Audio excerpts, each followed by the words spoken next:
mahigpit pa naman kung ibang social media nito. Pagka lalaki magpakita-kita ng legs,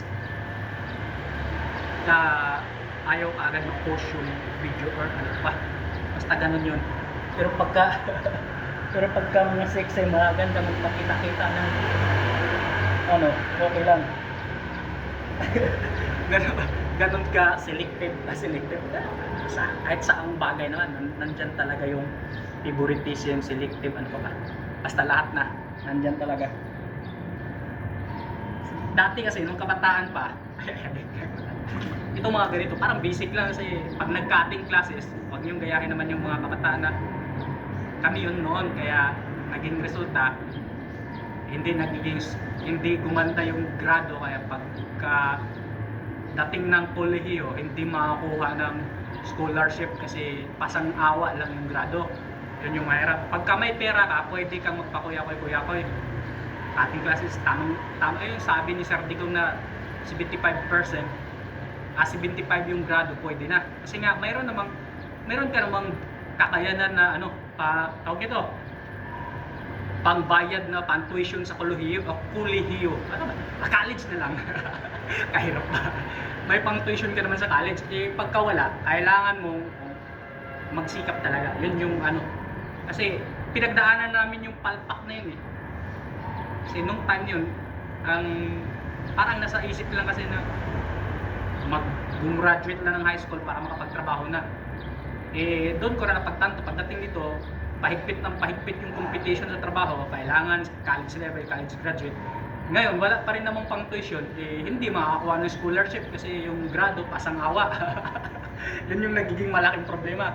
Pero pa yun nga, pag may pera ka, walang problema yun. May pang tuition yung mga magulang mo.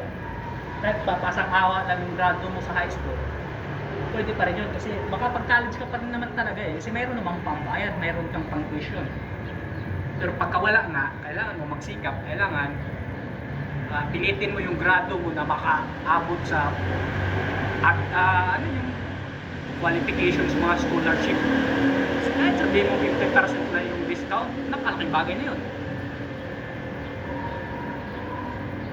Yun, abot mo na ulit. Ay, paano ba?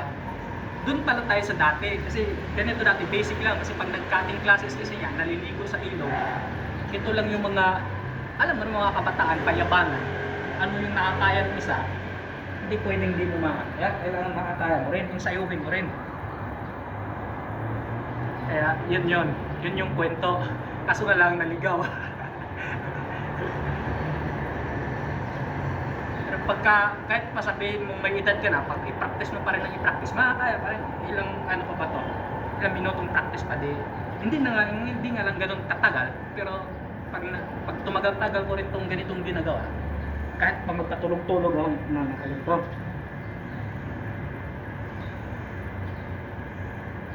Tapos ipa ganito pa.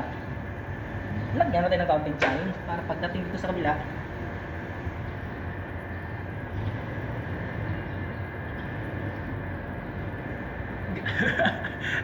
ganito ako kapakaang-kaang. Basta walang ibang pinag-abalahan dito. Ganito to, pakaang-kaang talaga to. Di ba nagawa ko naman ulit mga ilang ano lang na stretching kasi masakit sa pinto kasi wala kasing sapin kaya masakit. Pero ayan mo na, ganun talaga.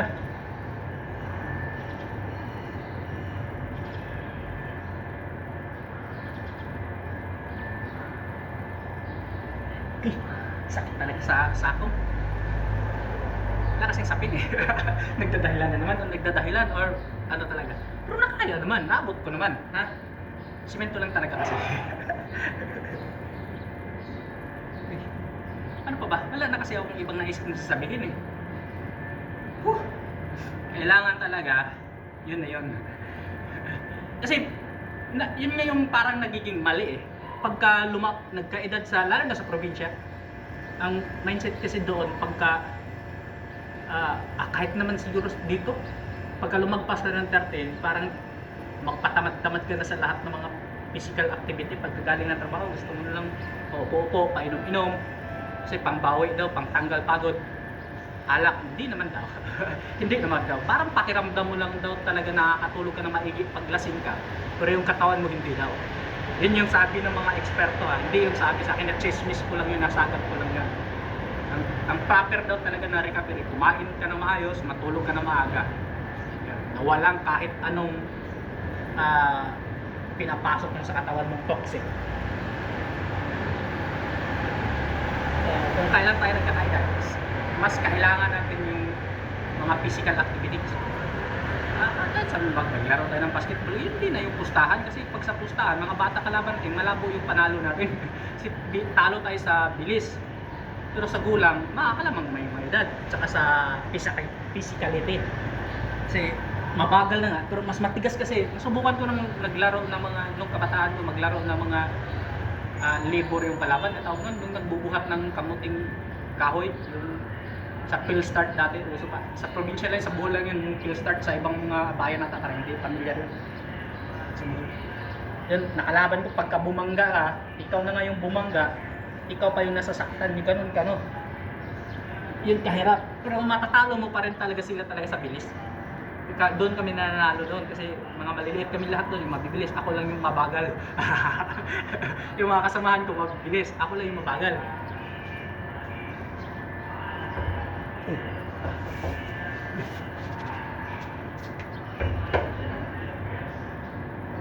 Titingnan. Titingnan. Napapasyalan. Parang wala na ata, matagal na ata walang nagtatrabaho dyan eh. Yung pintor, halos tapos na. Yan. Pati si Vincent kasi pagpasok nitong Bermans parang hindi ko na nakita. No? Umuwi na. Umuwi ng probinsya? Oo. Kaya pala. Sintados po po. Ah.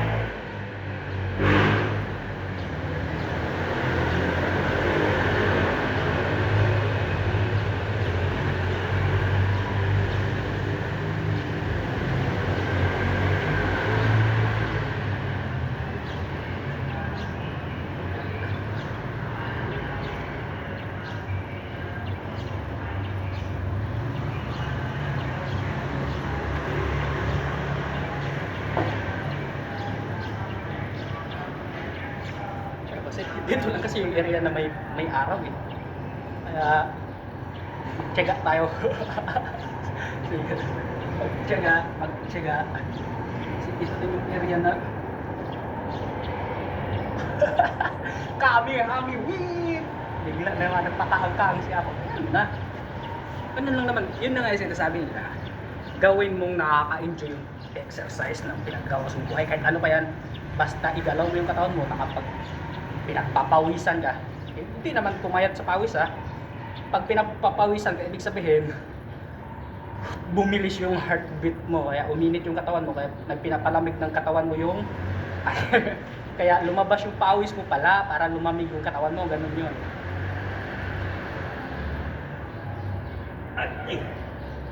Yun. Kahit gaano ka kapakawis, di ka talaga papayat hanggat hindi ka mag-diet. Diet lang talaga yung final answer doon. Kung papayat na yung goal mo. Ganun yun.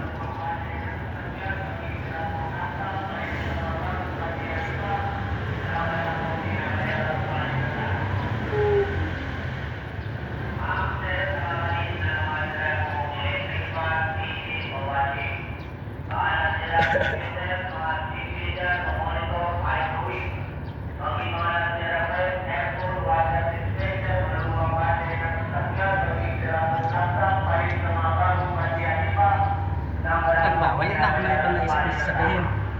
Basta ganito to. Kasama na to sa gagawin natin pagka ganito weekdays,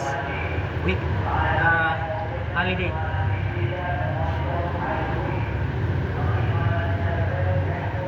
At saka bukas at saka sa 1 pala ako duty. Siguro sa 31. Ito yung gagawin ko sa 1. Wala na, pahinga muna kasi matik na yun. Si Hussein.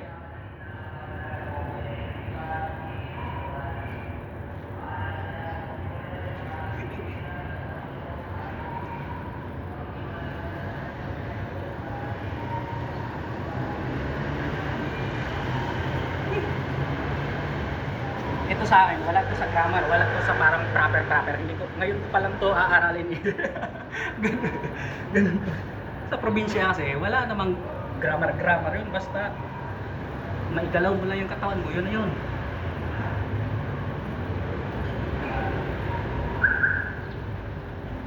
Yun na nga yung lagi kami sinasabi. Huwag ka lang gumalaw na aabot ka sa ano, walang yung form perfect. Ang anong angle yung gawin mo, basta wag lang umabot sa puntong ma-injury ka. Yan yun. Kasi muscle pa rin naman yung ginagamit mo rin sa paggalaw na yun eh. Sabi, basta ganun yun. Yung perfect form kasi sila pa to, pang commercial na lang yun.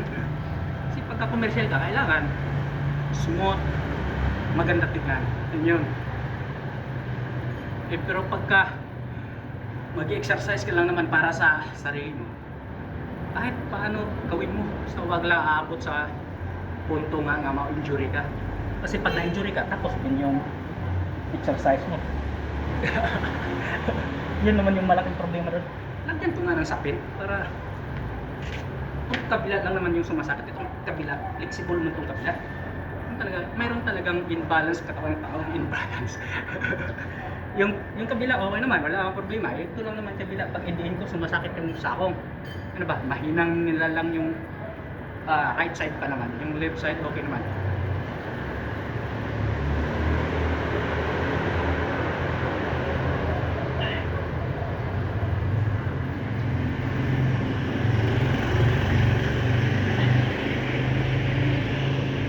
Okay. Ito na yung mahirap. Mahirap magiging healthy. Magtiis ka talaga. Para ka lang magiging isang healthy individual. Kung pwede lang sana, magdasal lang tayo, magdasal na maging healthy. Napakarami sanang healthy. Napakaraming mahilig magdasal na magiging healthy. Kaso man lang kulang sa application, kulang sa trabaho. Bigla na namang nagpakaagkaka ako sa part mo yun.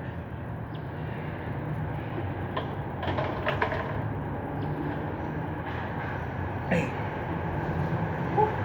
Talaga. Kahirap magiging pogi. Yun yung napakahirap magiging pogi. Wag lang yung pogi. Ito na yung problema kung kaya ko pa ba to. Pag nakabuka kaya, pagka side by side. Pero dito, double side. Mayroon bang ganun? Double side? Pero, yun na yung sinasabi nila. Pag kasukuan mo, hindi mo magawa. Pero pag trabahuin mo, magagawa mo. Bigla na naman nagpakaangkang ako sa part na yun.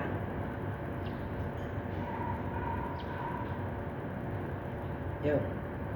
Kasi pagka ano kasi talaga, hindi mo gaano ginagawa. Itong mga litid-litid natin ito, medyo matigas, kaya kailangan mo daanin sa tamang proseso. Bigla tabi. Dahan-dahan lang ba? Kasi ang ano kasi niya, parang rubber pa yan. Pag inuunat-unat mo yan, pag bigla mo nang putol. Ngayon, kaya dahan-dahanin mo, kasi nakaka-adapt yan. Bigla nagiging eksperto. Bakit eksperto? Parang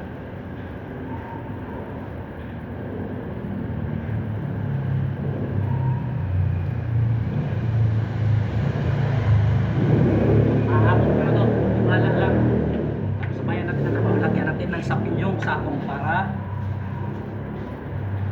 hindi ganun kasakit.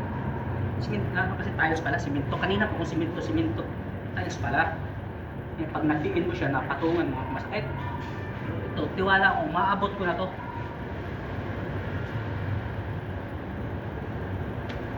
Sakit lang.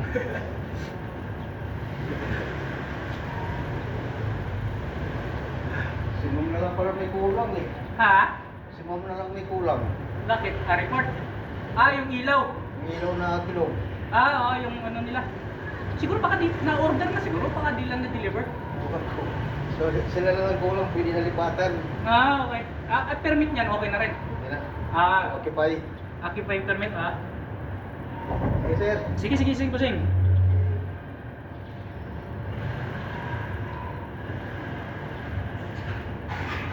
Hindi ko kaya pagka ganun style. Dito tayo. Dito tayo sa mga kaya.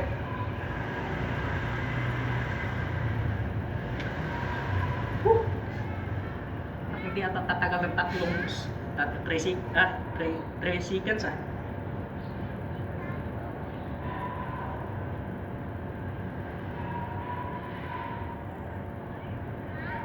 Kagdi! Hirap, pero kaya. Iba na talaga pag mayabang tayong tao. Sige. Mayabang, maigo. Ano ba? Parehas lang naman nata yun. Basta ganun yun.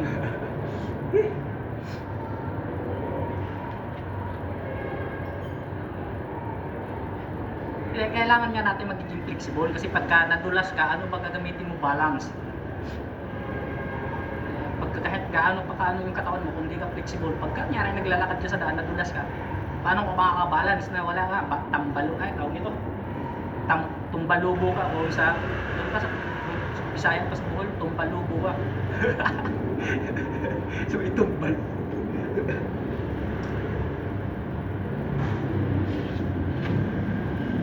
Pagka nakabuka kasi, iba kasi yung flexibility pagka nakabuka, dito na lang yung pababatak pagka nakadalawa sabay yung paa, ang kailangan mong patakin yung murong dito sa likod at saka dito. Maganda sa akin, pero bakit? Hindi natin yun. Pag kabilang side lang kasi, makakaya siya.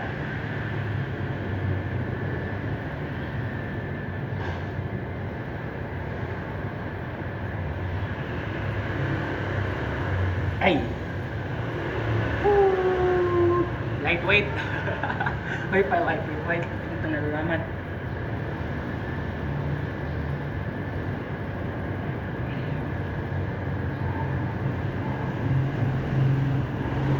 Meron pa nga yung gamot sa sciatic nerves. Ano ba tawag nila sa ganito? Parang 90-90 ata. Basta meron silang tawag. Yung mahirap kasi pagka English, hirap tandaan eh. Ito yung isa sa daw sa mga stretching pagka meron kang sciatic problema sa sciatic nerves. Ito. Kasi ang sciatica naman talaga, ang sciatic nerves na meron naman talaga yan. Pero yung iba healthy, yung iba hindi. Kasi ang mga kadalilanan dyan, yung sobrang tagal nang nakatayo, sobrang tagal nung nakaputos trabaho, kaya ganun yun.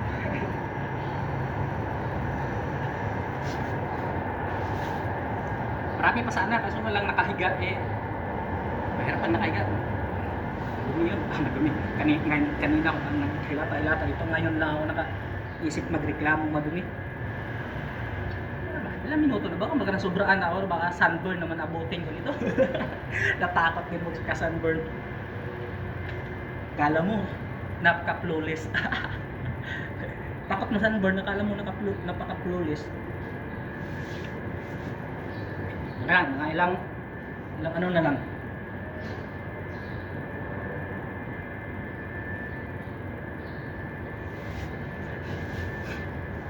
Kasi wala na rin ako naisip sasabihin eh.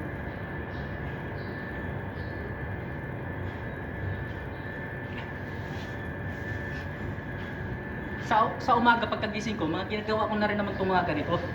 Pero iba kasi yun, kasi medyo ano pa yung ano mo eh, hindi pa mainit yung katawan mo eh. Parang stretching lang, pampabuhay lang talaga ng dugo. Kaya hindi ganun ka intensity. Ano daw yun? Intensity na kinalaman. Basta ganun yun, huwag kayong gulo.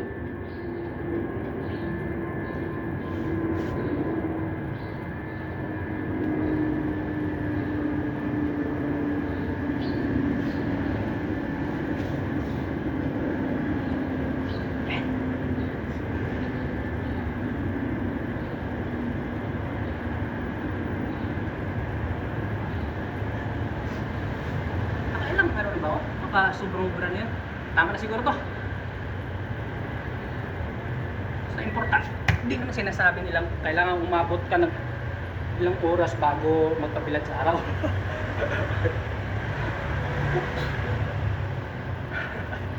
May kapupulput.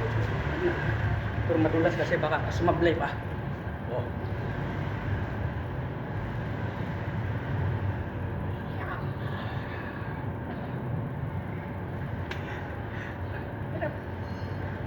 Pakaang-kaang lang style ko. Parang tayo lingaw. Ayun na nga. Balik tayo sa ano. Kailangan yung mga ensayo na ginagawa mo. Gawin mong tawag dito. Enjoy mo ba? Hindi na kailangan yung parang seryoso lagi. Kailangan samahan mo ng pakaang-kaang yung mga exercise mo para pagka sila pa to kung sa ito Bisaya nga term ba, lamas sa kinabuhi ba. May palamos-lamas mo sa kinabuhi nalalaman eh. Ganun yun.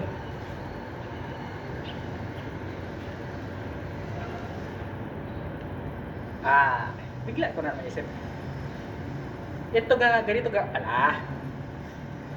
Kahit yung hindi mo na kailangan magkarga pa ng tawag nito, pabigat sa katawan mo. Pag nag-squat ka, magagamit mo pa yung legs mo.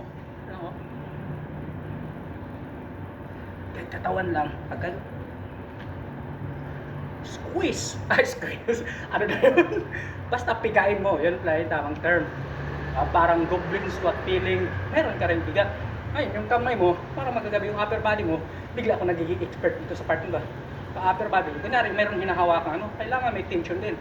Yan, pagbaba. Para ka pa rin nagbubuhat ng 100 pounds.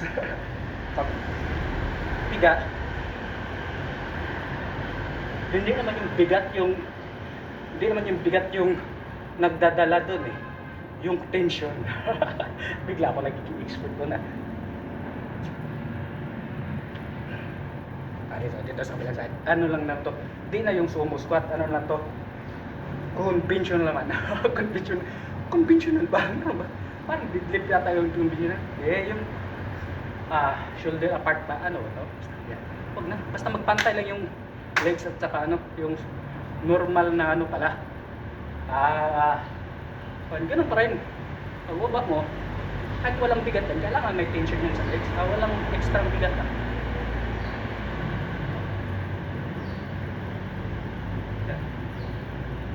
Pag-angat, bigat pa rin. Para nagagamit ko yung muscle na legs. Pero pag ganun mo lang to, wala ka anong tension. Pag ang ginagamit mo lang, parang ito lang joint lang para may galaw. Bigla ko nagiging expert dun sa part na yun. Kahit pa may bigat na dala, ganun talaga. Yun na yung hinari ko ngayon. Ibig mo ba, nagreklamo ang bagal daw nung pagbaba, ang bagal ng pag-angat. Pagka hindi naman ako parang nasa ibang sports na kailangan mabilis yung execution para magiging mabilis din yun. Pagka gaya ng boxer ka, di pwedeng malumana yun, maiwasan. Naman pitik. Ang layo nung ano. Sa bodybuilding kasi kailangan ramdam na ramdam yung bawat hagod. Yun nga, ulitin natin mga ilang ano lang. Parang feeling ko, piga yung ano to? Glutes. Ano ba ito? Basta legs. Madali sabi.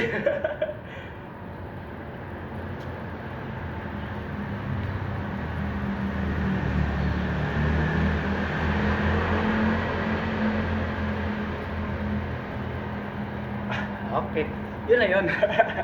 bigla ako nagpa ano sa part na yun. Tama, ilang minuto na ba? Ilang hapit ka, halok sila lahating